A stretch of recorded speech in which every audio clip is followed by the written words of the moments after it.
ಇನ್ನು Rapido auto book ಮಾಡಿ ತ್ಯಾಜ್ಯ ವಿಲೇವಾರಿ ಮಾಡಿರುವಂತಹ ಕೇಸ್ಗೆ ಸಂಬಂಧಪಟ್ಟ ಹಾಗೆ ಬಿಟಿಎಂ ಲೇಔಟ್ನ ವಾರ್ಡ್ ನಂಬರ್ 173 ಜಕ್ಕಸಂದ್ರದಲ್ಲಿ ಒಂದು ಘಟನೆ ಸಂಭವಿಸಿದೆ. ಆಟೋದಲ್ಲಿ ಕಸವನ್ನ ಡಂಪ್ ಮಾಡುವಂತ ವೇಳೆ ಬೆಳಕಿಗೆ ಬಂದಿರೋದು. ಮಾರ್ಷಲ್ಗಳು ಪ್ರಶ್ನೆ ಮಾಡಿದಾಗ ವಿವರ ನೀಡಿದ ಆಟೋ ಡ್ರೈವರು ಸ್ಥಳಕ್ಕೆ ಮನೆ ಮಾಲೀಕರನ್ನ ಕರೆಸಿ 10,000 ರೂಪಾಯಿ ದಂಡವನ್ನು ಹಾಕಿದ್ದಾರೆ ಜಿಬಿಎ ಅಧಿಕಾರಿಗಳು. ಇನ್ನು ಇದೇ ವಿಚಾರಕ್ಕೆ ಸಂಬಂಧಪಟ್ಟ ಹಾಗೆ ಅಲ್ಲಿ ದಂಡ ವಿಧಿಸಿದಂಥ ಸ್ಥಳದಲ್ಲಿ ನಮ್ಮ ವರದಿಗಾರರಾಗಿರುವಂಥ ಮಲಂಡಳ್ಳಿ ಶಶಿಧರ್ ಆಟೋ ಚಾಲಕ ಹಾಗೆ ಪ್ರತ್ಯಕ್ಷದರ್ಶಿಗಳನ್ನು ಮಾತನಾಡಿಸಿದ್ದಾರೆ. ನೋಡೋಣ ಬನ್ನಿ. ಪೆಟ್ರೋಲ್ ಅನ್ನ ಉಳಿಸೋದಕ್ಕೆ ಇಲ್ಲಂದ್ರೆ ಟ್ರಾಫಿಕ್ ಅನ್ನ ತಪ್ಪಿಸೋದಕ್ಕೆ ಈಗ ಯಾರು ಕೂಡ ಸ್ವಂತ ವಾಹನಗಳನ್ನ ಬಳಕೆ ಮಾಡ್ತಲ್ಲ.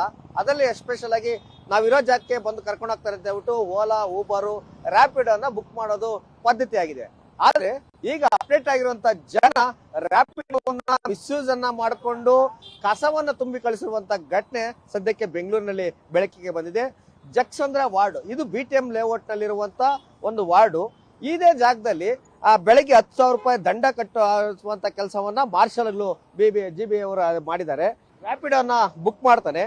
ರ್ಯಾಪಿಡೋದಲ್ಲಿ ಆತ ಹೋಗಿಲ್ಲ, ಆದ್ರೆ ಅದರ ಬದಲಾಗಿ ಆ ರ್ಯಾಪಿಡೋದಲ್ಲಿ ಆಟೋ ತುಂಬಾ ಕಸದ ರಾಶಿಯನ್ನ ಕಸದವನ್ನ ಕವರ್ನಲ್ಲಿ ಹಾಕಿ ಆ ಮೂಟೆ ತರ ಕಟ್ಟಿ ಚೀಲ ಕಟ್ಟಿ ಆ ಒಂದು ಚೀಲದಲ್ಲಿ ಕಳಿಸ್ಕೊಟ್ಟಿರ್ತಾನೆ. ಆತ ಬಂದಂತ ಏನ್ ರ್ಯಾಪಿಡೋ ಡ್ರೈವರು ಇದೇ ಜಾಗದಲ್ಲಿ ಇಲ್ಲೇ ಜಿಬಿ ಅವರು ಕೂಡ ಬೋರ್ಡ್ ಕೂಡ ಹಾಕಿದ್ದಾರೆ. ಇಲ್ಲಿ ಯಾರು ಕೂಡ ಇದು ಸಿಸಿ ಕ್ಯಾಮ್ರಾ ಕಣ್ಗಾವಲಿದೆ. ಇಲ್ಲಿ ಯಾರು ಕೂಡ ಕಸವನ್ನ ಹಾಕುವಂತಿಲ್ಲ. ಸ್ವಚ್ಛ ಭಾರತ ಶ್ರೇಷ್ಠ ಭಾರತ. ಇಲ್ಲಿ ಯಾರಾದ್ರೂ ಕಸವನ್ನ ಹಾಕಿದ್ರೆ ಇಲ್ಲ ಇಲ್ಲೇ ಮೂತ್ರ ವಿಸರ್ಜನೆ ಮಾಡಿದ್ರೆ ಜಿಬಿ ವತಿಯಿಂದ ದಂಡವನ್ನ ವಿಧಿಸಲಾಗುತ್ತೆ ಅಂತ ಹೇಳ್ಬಿಟ್ಟು ಬೋರ್ಡ್ ಕೂಡ ಹಾಕಿದ್ದಾರೆ. ಆದ್ರೆ ಈ ಜಾಗದಲ್ಲಿ ಬಂದು ನೀಟಾಗಿ ಯಾರಿಗೂ ಗೊತ್ತಾಗದಂತೆ ಆತ ಇಲ್ಲಿ ಕಸವನ್ನ ಡಂಪ್ ಮಾಡೋದಕ್ಕೆ ಹೋಗಿದ್ದಾನೆ. ಡಂಪ್ ಮಾಡುವಂತ ಸ್ಥಳದಲ್ಲಿ ಆ ಸ್ಥಳದಲ್ಲಿದ್ದಂತ ಸ್ಥಳೀಯರು, ಅದೇ ರೀತಿಯಲ್ಲೂ ಕೂಡ ಇಲ್ಲಿದ್ದಂತ ಮಾರ್ಷಲ್ಸ್ ಇಬ್ರು ಕೂಡ ಸೇರಿ ಅವ್ರಿಗೆ ದಂಡವನ್ನ ವಿಧಿಸಿದ್ದಾರೆ. ಆತ ಯಾರು ರ್ಯಾಪಿಡೋವನ್ನ ಬುಕ್ ಮಾಡಿದ್ನೋ ಆ ಬುಕ್ ಮಾಡಿದವನ್ನ ಇಲ್ಲಿಗೆ ಸ್ಪಾಟ್ಗೆ ಕರೆಸಿ 10,000 ರೂಪಾಯಿ ದಂಡವನ್ನು ಕೂಡ ಕಟ್ಟಿಸಿದ್ದಾರೆ. ಇನ್ನು ಇದೇ ಸ್ಥಳದಲ್ಲಿ ಜಕ್ಕಸಂದ್ರ ವಾರ್ಡ್ ನಲ್ಲಿ ನಾನು ಕೂಡ ಅದೇ ಸ್ಪಾಟ್ ನಲ್ಲಿ ಎಲ್ಲಿ 10,000 ರೂಪಾಯಿ ದಂಡ ಹಾಕಿರೋ ಅದೇ ಜಾಗದಲ್ಲಿದ್ದೇನೆ. ಅಲ್ಲಿ ಸ್ಥಳೀಯರನ್ನು ಕೂಡ ಮಾತಾಡ್ಸೋಣ, ಇದು ಘಟನೆ ಯಾವ ರೀತಿಯಾಗಿ ನಡೀತು ಅಂತ. ಇನ್ನು ಅದು ಸಂಬಂಧಪಟ್ಟಂತೆ ಒಂದಷ್ಟು ಆಟೋ ಚಾಲಕರು ಕೂಡ ಇದ್ದಾರೆ. ಅವರು ಓಲಾ, ಊಬರು, ರ್ಯಾಪಿಡೋವನ್ನು ಕೂಡ ಬಳಕೆಯನ್ನು ಮಾಡ್ತಾರೆ. ಅವ್ರನ್ನ ಕೂಡ ಕೇಳೋಣ. ಸರ್, ಏನಾಯ್ತು ಸರ್ ಇಲ್ಲಿ ಘಟನೆ? ಯಾಕೆ 10,000 ರೂಪಾಯಿ ದಂಡ ಹಾಕಿದ್ ಬೆಳಗ್ಗೆ? ಈಗ ಯಾರೋ ರ್ಯಾಪಿಡೋ ಬುಕ್ ಮಾಡಿದ್ದಾರೆ, ರ್ಯಾಪಿಡೋದಲ್ಲಿ ಕಸ ಹಾಕಿದ್ದಾರೆ. ಅವನೇನ್ ಮಾಡಿದಾನೆ, ಕಸ ತಂದು ಇಲ್ಲಿ ಹಾಕಕ್ ಬಂದಿದ್ದಾನೆ. ಮೂಟೆ ಕಟ್ಟಿ ಪ್ರತಿದಿನ 4:15 ಗಂಟೆಗೆ ಬರ್ತಾರೆ ಸರ್ ಮಾರ್ಷಲ್. ನೈಟ್ ವರ್ಕ್ ಮಾಡ್ತಾರೆ ಇಲ್ಲಿ. ಆ ಬಿಟ್ವೀನ್ ಗ್ಯಾಪ್ ಅಲ್ಲಿ ಅದ್ ಯಾವ ಮೂಲೆಯಿಂದ ತಂದು ಹಾಕ್ತಾರೋ ಗೊತ್ತಿಲ್ಲ. ಬೆಳಗ್ಗೆ 6:15 ಶುರು ಮಾಡ್ತಾರೆ ಸರ್ ಕ್ಲೀನಿಂಗ್. 9 ಗಂಟೆ ಆದ್ರೂ ಮುಗಿಯಲ್ಲ.